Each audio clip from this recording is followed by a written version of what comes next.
5 dating miyembro at taga-suporta ng mga insurgent group sa Region 1 ang nagbalik-loob sa pamahalaan mula January 1 hanggang 7, 2026 ayon sa tala ng mga otoridad.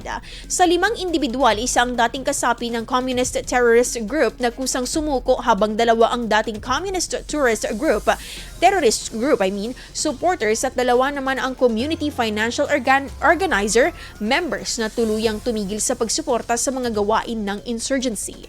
Isinagawa ang proseso ng kanilang pagbabalik-loob sa pakikipag-ugnayan ng Police Regional Office 1 sa iba't ibang ahensya at mga lokal na pamahalaan upang matiyak ang maayos na dokumentasyon at pagsunod sa umiiral na mga alituntunin. Ang mga nagbalik-loob ay isinailalim sa kaukulang pagproseso at inirekomenda para sa mga umiiral na programa ng pamahalaan na naglalayong masuportahan ang kanilang reintegrasyon sa komunidad at pagbabalik sa normal na pamumuhay.